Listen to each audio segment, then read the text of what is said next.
Assalamualaikum warahmatullahi wabarakatuh.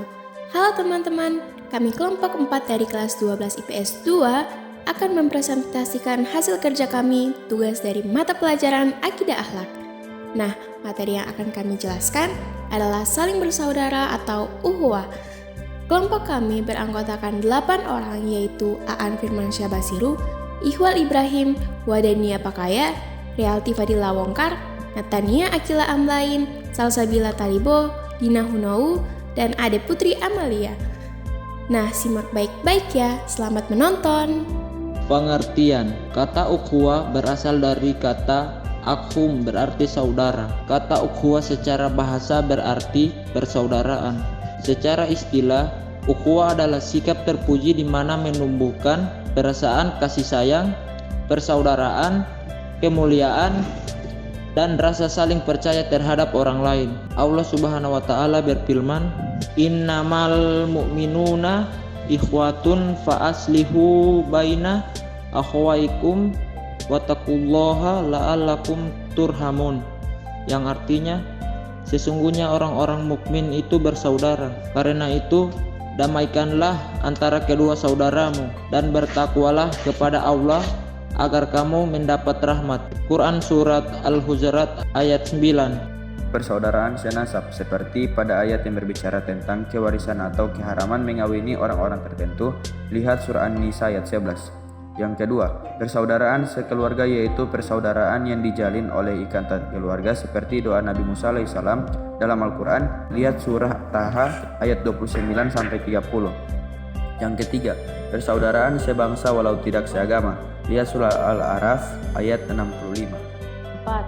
Persaudaraan semasyarakatan walaupun selis paham seperti yang dijelaskan di surat Sad ayat 23. 5. Persaudaraan seagama seperti yang dijelaskan di surat Al-Hujurat ayat 10. 6. Persaudaraan sekemanusiaan Al-Quran masyarakat bahwa sesama manusia diciptakan oleh Allah dari Adam dan Hawa seperti yang dijelaskan di surah Al-Hujurat ayat 13. 7. Persaudaraan makhluk dan sahabat kepada Allah seperti yang dijelaskan di surah Al-An'am ayat 38. Secara ringkas, persaudaraan menurut Quraisy Syihab bukan hanya dilihat dari keturunan akan tetapi juga kesamaan suku, bangsa, agama, dan tanah air agar terciptanya keharmonisan hubungan manusia.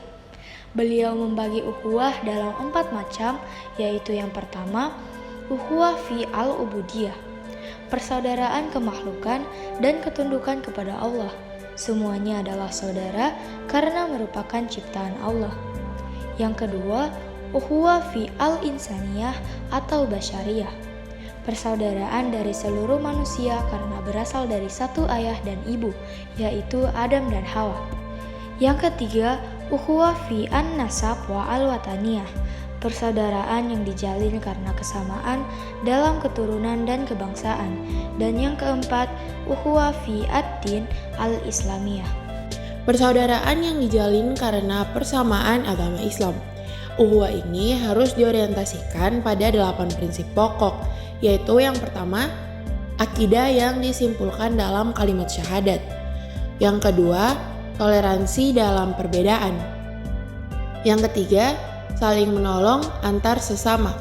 Yang keempat, sikap seimbang antara semua bidang.